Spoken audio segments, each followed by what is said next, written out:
do all those cool things, and turn on notification bells if it's available to you. Tonight, I am with Brad Barron. He is running for Senate in Kentucky. He is challenging Mitch McConnell, the Senate Majority Leader, not anymore, but Mitch McConnell of the Republican Party, and his Democrat challenger, Amy McGrath, in probably one of the most popular, highlighted nationwide elections of 2020.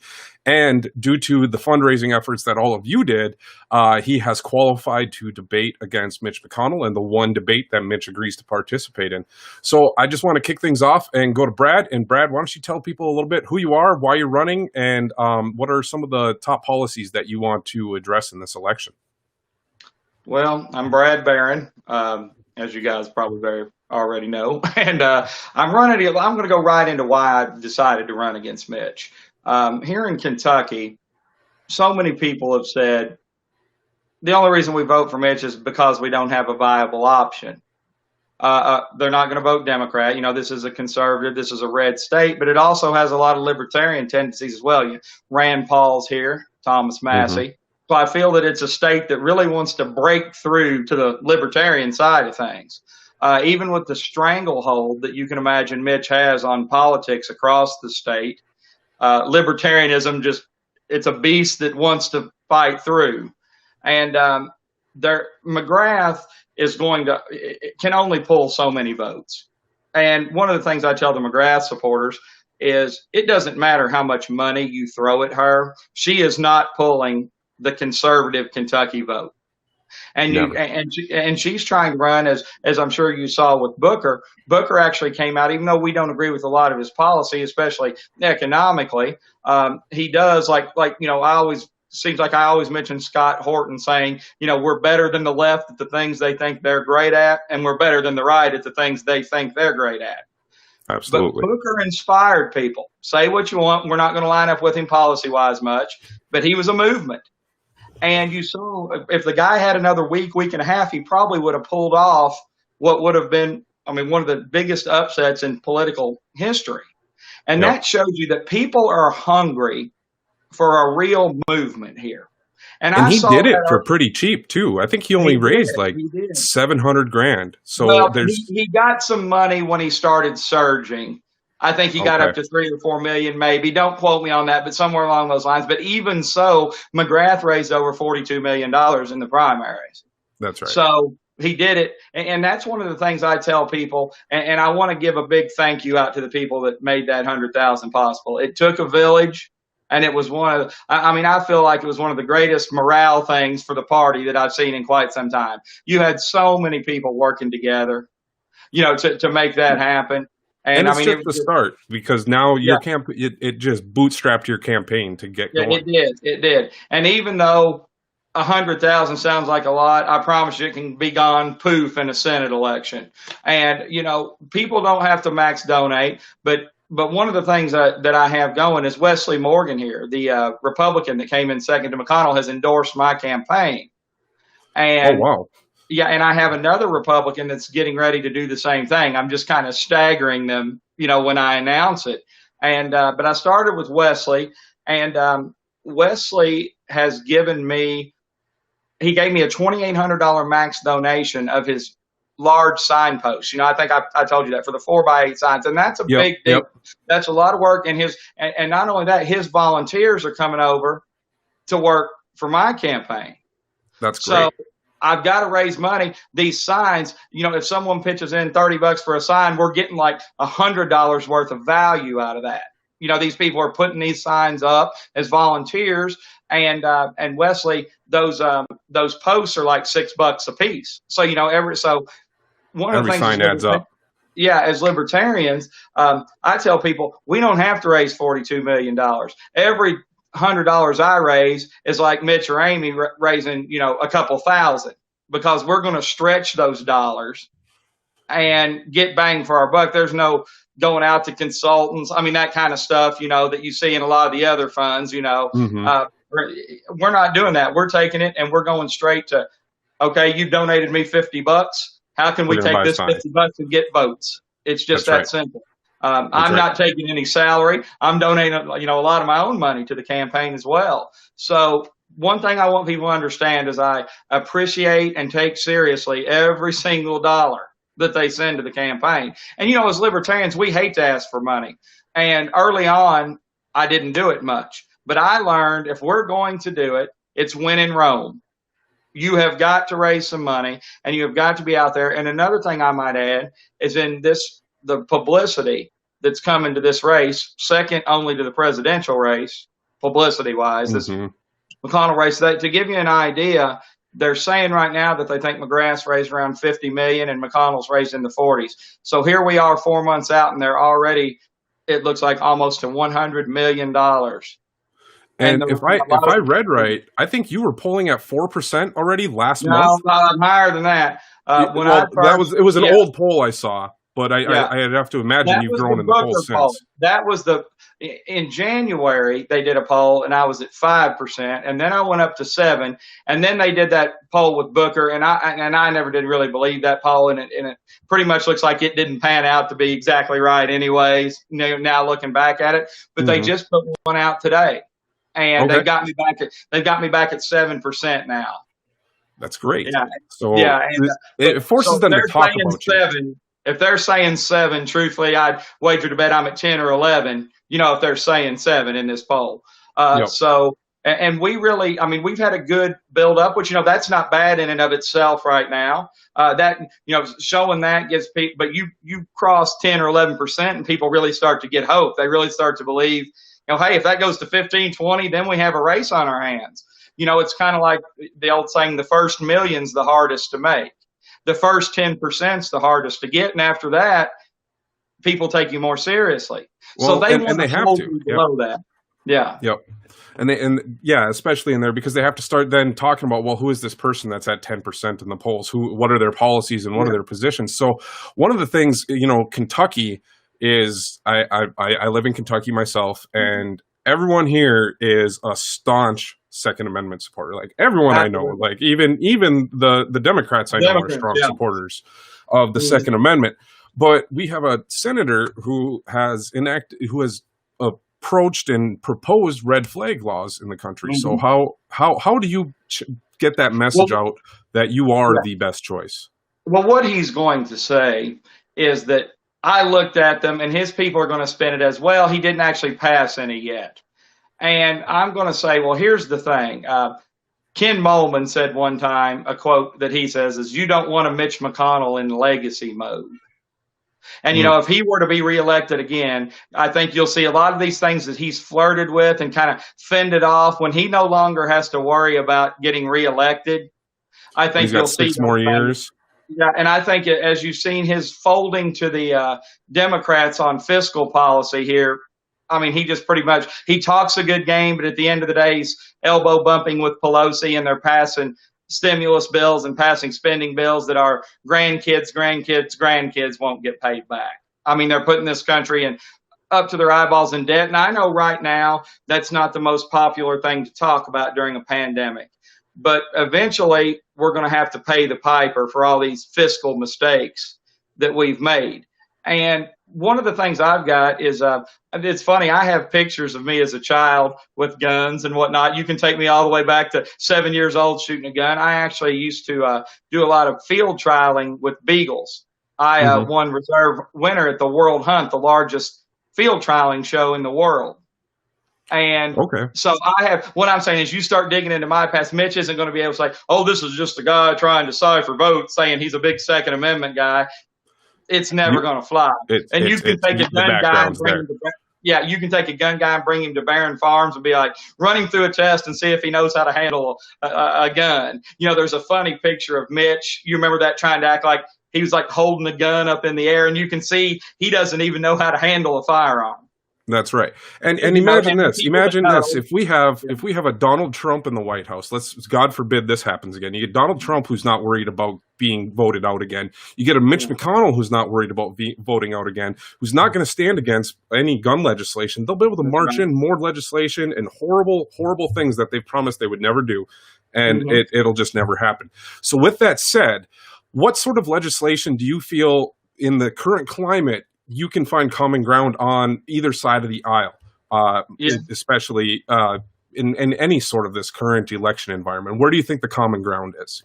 Well, I think that the common ground for reasonable Republicans and Democrats alike is like these no-knock warrants, for instance. That I think Rand has a bill up, on that. And that's something that any reasonable person, and I think, if you get in there and inspire, Mitch is not going to inspire anyone on the Senate floor. I would get in, and I think one of the powerful points we need to make with my campaign is we're going to have a very close, the split's going to be very close in the Senate of D's and R's when this is over with. Maybe just a slight edge to one side or the other. Well, a libertarian swing vote can be a very powerful thing in that situation. So where we shine, we can join in. Think about this. We could join in with the left and put the good vote where we need it. And we can join in with the right and use my vote where it needs it. So we can move things towards the libertarian world we want by having a senator in there, because, there's some things that, as libertarians, we're quicker to jump on things like no-knock warrants and support the left on that. Yeah, we've been supporting ending no-knock warrants and ending qualified immunity for decades. I'm glad you bring that up. One of the things I like to say, and gay rights, the left likes to act like we're the ones that really came up with this. Are you really? Do we need to take a trip down memory lane? Because these positions where we're at, we've always been there. And you've got Joe Biden coming along now talking about we got to do something about these minorities that are locked up in jail for minor drug charges. And a funny quick story, it reminds me of a guy. I'm a regenerative farmer. And one of the things ecologically you've probably heard that we try to save are the dung beetles. They're an important part of the ecosystem. Well, some types of wormers and Roundup and some of these chemicals kill the dung beetle population. And there's a guy that talks about it all the time, and a farmer will come up, a new one, and say, how do I get more dung beetles? And he says, well, you can start out by quitting killing them. And that's what I want to say about these things. I got a good idea for you, Joe Biden. How about you don't make legislation that targets young minority men to begin with? Because he was, as you very well know, the architect of much of the 94 crime bill. He wrote it, and he's official, and he stood behind it. When he's asked if he's embarrassed by it, he said, "I wrote it." He's proud of it. So, he's owned it, but now he's creating the problem and then trying to offer a solution. And the same thing with McConnell. I'm going to hammer him home on the Patriot Act. That's just like here with COVID-19. What was it? Hayek said that the emergencies are always the pretext for taking away your liberties.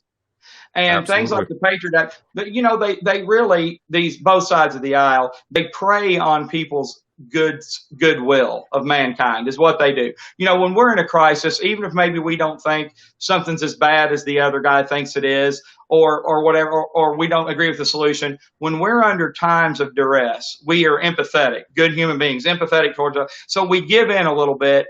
It's only supposed to be temporary, like the Patriot Act. But the thing of it is, those things are never temporary. Never. And they stay, and it changes the world that we live in forever. So that's right. And you've still got Mitch. You still got Mitch. You've got Rand up there fighting to get rid of a lot of these provisions and chip away at this Patriot Act. And yet you've got Mitch defending it at every turn. Yep. And he's also silenced, debate on the floor. He's, doesn't allow any conversations to actually happen. No amending of amendments. It's here's the bill and shove it. So that brings me up a good point. Would you sign these massive omnibus bills, or is that something you would stand against? Absolutely not. No. No, straightforward answer. Didn't even need to elaborate on that one. They would know. And here's the funny thing I always say about these gun bills as well. And one of the things that they do, as you probably very well know, is they sneak things everywhere. Let's send some funding to an organization that chips away at gun rights. They might not outrightly send it straight to the, make up a fake name, the people that are bound and determined to take your guns organization, but they'll send it to organizations that are friendly to taking away your rights. That's, part of their, it's like Planned Parenthood with Mitch. Mhm. Doesn't matter if you're pro-life or pro-choice. I'm not going into that argument on this, but I'm saying Mitch runs as a pro-life candidate, calling the Democrat baby killers. Yeah. Well, of course, he'd probably say, I don't do that, but super fun, paid for people that love Mitch McConnell run these ads, okay? Well, Mitch then always votes to fund Planned Parenthood. Well, a lot of these voters of his, they don't realize that. They don't realize that Rand put up an amendment to not fund any organization that funds abortions with federal tax dollars. Mhm. Who do you think was the one that made sure that didn't work? Mitch McConnell. Absolutely. But this voting base that he panders to in Kentucky, they don't tell them that on Fox News. They don't come with, breaking news. Mitch McConnell says Democrats are baby killers, but make sure to fund Planned Parenthood. No, that headline would never cross in the past. That would never cross in the press. So they don't know. And truthfully, you fight through it when you bring it up to them, because the first thing they want to do is shoot the messenger, because it makes them mad. And no way he did that. I'm like, look, here it is. And it's not a liberal he's fighting, because they always have to create that divide and conquer strategy. Mm-hmm. It's Rand Paul. Yep. That's who he's fighting with. Not Nancy Pelosi, not Chuck And then Schumer. when you get on the debate stage, it's you are there fighting for the Constitution. He never gets to say that you're a big government. His arguments that he uses against his political opponents won't work on you at all. Have we set a debate? I haven't seen the date yet. It'll be in October. Okay. That particular one, the KET debate, will be in October. Okay. The good thing that we have going for us, if he does other debate venues, is that I've been told that Amy McGrath wants me in the debates, and you can't blame her. You've seen her in action. Of course not. Yeah. And she wants me on the stage. So it takes both of them to, screw us over on things like debates. Mm-hmm. So if I have her demanding it, can you imagine if McGrath ran a commercial that said, I don't line up with Mr. Barron on most things, but I believe in his right to tell the people what his vision is. And Mitch is blocking him from this. I mean, even the staunch Mitch supporters be like, all right, now we want to see this guy. What is it Mitch is hiding from? So he's in a dangerous position here for me to be. I think this is the year that you can make some big noise on this stage. Mm-hmm. So in light of the debate coming, we got to make some more noise for you in general. So one of the things I always like talking to people about is what sort of resources do you need for your campaign? Do you need volunteers? Do you need donations? Do you need phone banking? What sort of things do you need? And what sort of advice can you give to anyone else out there trying to get their campaign going, or people who aren't in Kentucky that want to get involved in their local races? Yeah. Well, one of the things that I always say is, especially if you got a candidate. Now, my particular situation here, I cleared my schedule. I'm running I don't want to say it's in a negative way, but as a legitimate candidate, I'm trying to run to win. There are a lot of libertarians that donate a lot of their time, and we all appreciate that, but they're really not running a race full time. I'm not going to say they're not running to win, but they've got a job that they have to go to, and they're doing it on the side to get our message out, which we absolutely need those people, because every one of those people are good people, and they have a bunch of people that love them, and they're going to vote for them. And having a bunch of down ballot candidates helps your top ballot candidates out, because it's much easier for them to say, well, hey, not only am I going to take a look at this libertarian running for city council that I know is a good person, I'm going to look at the Senate candidate now, because I know that person's a good person, and he or she's endorsing him. So that's why we need candidates all across the way. But what I would say, my strategy towards libertarians would be, always volunteer to help what you can with your candidate that's close by or nearby. Kick anything you can to the up ballot candidate. And also, when we get about, say, September, October, we need to evaluate all across the country which candidates have done well and where there's vulnerable spots all across the ballot. Okay, and let's look and see, is there this person over here running for, city councilman, whatever, auditor, whatever the job, and let's say there's it's a two-way race, and then the person they're running against isn't well liked and has just gotten some bad press. We need to have our pulse on that, of seeing, and then we need to all evaluate when that comes, should we really concentrate on putting donations and volunteerism towards that candidate to put us over the hump? Because I think each cycle we need to get people elected at all levels. Yes. So as for my campaign, really right now I'm trying to hit this sign fund.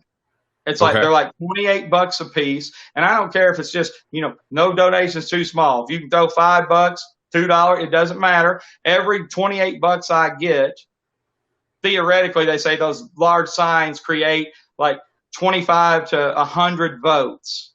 Okay. I mean, yeah, and we've got a lot of locations. The bigger ones might even be bigger than that. I think that I saw one time that they think a yard sign generates about 6 votes for just, your regular small yard signs. And these are the big 4 foot by 8 foot, like intersection Hmm. ones that Leslie Morgan's letting me use. Oh, those Yeah. are So, okay. So he's yeah. So donating I've those got resources to you too. yeah. So always, and we can always use volunteers. If you don't want, if you'd rather go the volunteer route than the donation, and a lot of people are out of work, and I hate to even ask, but if there's people that they're sitting okay, but they're out of work, then we can use you to hang door hangers, to help put up signs, to phone bank. Randall Daniel is my campaign manager. They can, Okay. the easiest way to get that set up is to contact Randall or go on my website and there's an area where you can message there, and then I can get you lined up with Randall, or he can check the site. Okay. Yep. And everyone, Brad's website and Facebook page should be in the links in the description of all the videos on every platform. So I think that kind of is closing up close to the round of the main questions I wanted to get to you. I don't think I have anything in the chat, but someone did ask me, what is the best singular character trait I see from Brad? So what I see from Brad is a principled libertarian that is passionate about carrying the message forward and sharing that message with other candidates, which is exactly what we need in this race. We need people that are going to be passionate and principled to run and carry the message of the Libertarian Party out to as many people as possible. So we need more people to help people like Brad. And Brad, I just want to kind of give you the last little bit here, last things that you want to tell the audience that is important to you and in this race. Well, talking about the debates, I really want to stress, and I think you understand this, how big of a deal this is. Getting on that stage, there'll probably be, 500,000 plus, I would say, on this one as far as viewership, and a lot in this state. Well, one of the things that I want to do, I've had so many libertarians, many of them that donated to me, reach out and say, how can we see this thing? And we don't want to see it later. We want to be sitting there with the popcorn and we want to watch it live. So I'm going to get a hold of KET. And I'm going to see, they're big on fundraisers. And I think this would be a good thing to do to maybe discourage them from trying any of their shenanigans with us. Make us where they want us there and say, we'll do a $5, if you'll live stream it. I mean, I've had tons of people say, we'll throw $5 or $10 to watch it on a live stream. Hit them with that and kind of get ahead of if Mitch is trying to play any games. If you cater to them and say, and it still looks good, even if he could just cut them a check, having a bunch of new people sending in donations and getting excited about that live stream, is what they want. So that's an idea that I have, but also getting me on these debates. If I can, and that's probably where I'll shine the most, is hammering McConnell on things, like you said, that the Democrat just simply can't do, or it'll trap them in a place they don't want to go. This opens the door for Joe and Spike. Absolutely. If I can be entertaining and articulate libertarianism in a way, and it's something I kind of work on all the time, articulating it to the common guy out there. We can't go immediately start talking about, Austrian economics out of the gate. We have to be. It's going to lose people. And especially here in Kentucky, with you own yourself. I think that is one of the best things I can do, is explain that we don't feel that the government or any other person has the right to tell you how to be. I know that talking amongst us libertarians, like, well, yeah, that's a simple message. Yeah, but it's an effective message. And especially now when people feel they're being forced to do this and that, and I won't mention what, but there's a lot of force going on right now. Absolutely. And a lot of people are tired of it, and they're fearful that one thing's going to lead to another, and before they know it, they'll be, it's going to take them a month to get a firearm, or it's going to be the same with ammunition. Here in Kentucky, like we talked about, we can't overstress that even the Democrats are pro-Second Amendment here. And we can't be taken on in this. We cannot, McConnell, McGrath, none of them can stand their ground with us on the Second Amendment. They shouldn't even try. They should just. That's one of the things you asked about. If I were in the Senate, they will know not to come with me with any kind of gun legislation. They'll be talking to themselves. We might as well not even walk it up to his office. Because we already know. And I'll tell them, I'll give you, here, I'm going to sign an affidavit for you that says you don't even have to call me. It's a no vote from Brad Barron. You can just pencil it in yourselves. That's the answer. There you go. And another thing I would like to add is you've got guys like on the right, like Massey and Rand, that are liberty-oriented Republicans. Getting someone else there to be loud, and I have no problems being loud. I don't doubt that one bit. Yeah, to get in there with them and really dig and fight, and that's needed in DC now. Being quiet and passive, and I respect the good man of few words, principled statesman, but that's really not what's selling right now. You've got to get your message across, and that's what's there now. So, and Mitch is not that guy either. Mitch depends upon all this money to drag his competition down. But see, the dangerous part with me is it doesn't work that way for me, because when he can mention the minute he says Brad Barron, more positive comes. Even if he's running me down, he just gave us tons of name recognition. That's right. So he's in a catch-22 here with me. And if he starts attacking the libertarian guy that's been endorsed by the Constitution Party of Virginia, that is a pro-Second Amendment guy, what exactly is it you're attacking here, Mitch? Is what a lot of people are going to say. Now, are you attacking him because he's your competitor? Because if you start attacking his ideas, we're going to have to start saying, well, what exactly are your ideas, Mitch? And he doesn't want to explain himself. No, he'd rather never stand for anything and just be the career politician, rubber stamping whatever needs to be rubber stamped for the authoritarian party to continue their march. Oh, yeah, there you go. I mean, the word authoritarian needed to be mentioned.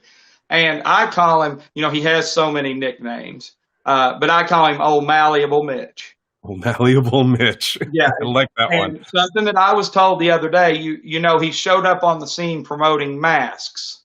I'm sure you've seen this.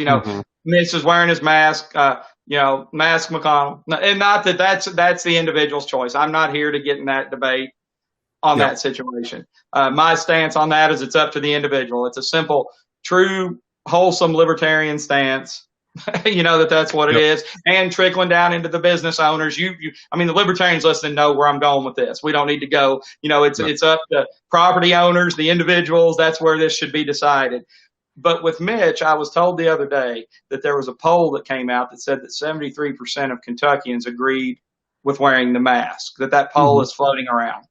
Well, immediately then, Mitch, it appears, made the decision that I'm going to wear the mask because 73% of the people agree with it. And I think a lot of that comes, me personally here in Kentucky, depending on the situation, I started wearing a mask well before it was mandated. But absolutely. I didn't want to make this voluntary aspect. I just wanted to make that clear for most people out here. Libertarians aren't saying don't wear the mask. Saying if you're going to wear the mask, you should do so on a voluntary basis, not because the government is forcing you at the point of a gun. And I put on, you've seen on my site, great ideas do not require force. That's right. And that's something I'm glad you clarified that, because that's something we need to be able to articulate to people well, because the minute you say anything and just move the mask into it, my point was about Mitch being malleable, that I feel that he's only wearing the mask because the polls are saying it's the thing to do as far as votes are concerned. Yes. That was my point of the whole thing. And that's why, people can do what they want. And let me be empathetic and sympathetic here. We're in uncharted territory. There are a lot of people that are doing things because they're worried, they're scared. And if you look to the whole thing, people haven't got the best health insurance anyways. A lot of people are living from paycheck to paycheck. And then you've got this virus. There's a lot of people. And I ask the people that are just so anti any kind of, this kind of, type activity. You don't have to agree with it, but turn your empathy switch on high. And think that there are people, they're good people, they're just scared. And, that's where us as libertarians, we need to offer real solutions, something that neither of the other two parties do ever, for the most part, is offer real solutions. I will tell people, if the free market was allowed to operate the way that it could, it would have foreseen this threat. Like you're saying, wearing the mask before it was even time to wear the mask. Mm-hmm. The proper things would have been done. You look at like these, I could go on like these certificate of use laws that slow down this red tape that keeps the free market through government coercion. Why is it there? The answer is so their buddies can pad their pockets. I've always said that one of the biggest lies of big corporations is we hate regulations. They love it. They love it. They love it. They love regulations because it can crush their competition, because their competition can never compete in a market that was written by the competitor. That's the issue. Yeah. Well, so I'm excited, and I love, and I want the tough questions to come from them. What would you do as a libertarian? Well, let me tell you, there's not going to be any hesitation on all these issues. It's a platform of letting the individual, and when people want to talk about the collective, well, the collective is just the individuals combined. Okay, the libertarian individual collective, if you will outperform any of this nonsense. Absolutely. I mean, people will be taken aback. Can you imagine if you give us 20% of what we can do? People will be like, "Holy cow!" as Harry Carey used to say. Absolutely. We had no idea that freedom is truly what offers the solutions, and that letting the individual shine and not putting roadblocks in their way. But, I understand one thing I'd like to point out is one of the things I like to do is the where we're at and where we'd like to be. Because, sometimes people, I mean, with us talking, it's obvious, but to people that haven't explored libertarianism, they're, seeing it for the first time. I say, okay, I know that we can't eliminate taxes overnight, even though we'd like to. I understand that. Mm-hmm. But let's start out with government, the burden of proof being on them to provide value. How about that for a starting point? Just like I said with my campaign donations, every dollar that we put in taxes, the burden of proof being on them to provide superior value to the individual. Well, then if you can move it like that, you'll start seeing people saying, well, we really don't even need their oversight. How about we just volunteer and put our money where we want it to go? And, yep. and oh my goodness, we don't even need them. Can you believe this? So that's what I want to articulate to people. But I don't want the old saying, scare grandma either. We're not coming for grandma's Social Security. If you elect Brad, I'm not going to say it ends Social Security today. That's one of the things I try to promote for Joe and Spike, that they have plans of how to do this. We're not coming at this with, well, this is what we need to do, and we're not offering a solution. That's for the other two parties. Mm-hmm. Joe and Spike are promoting the Cato 6.2 solution, which was rated by the Social Security Administration itself as being a way to reach solvency of the Social Security program. The administration itself said, yeah, this would work. And that's the solution we're proposing. And none of the other two parties are even bringing it up. So, yeah, absolutely. Well, Brad, I want to say thank you for coming here. Everyone watching, make sure you go to bradbarron2020.com. Make sure you donate, and so he can get some more signs up. And tomorrow night, we're going to be live with Amanda Billings, who is running for state senate. I know Amanda. Yeah, she's great. Yeah. And so we'll be live with her tomorrow night, same time, 8 p.m. And Brad, once again, thank you for being here. And all of you guys, thank you for joining and watching. Make sure you like, comment, share, subscribe, turn on the notifications, and hit that bell, depending on which platform you're on. That should cover them all. Thank you guys, and have a safe night.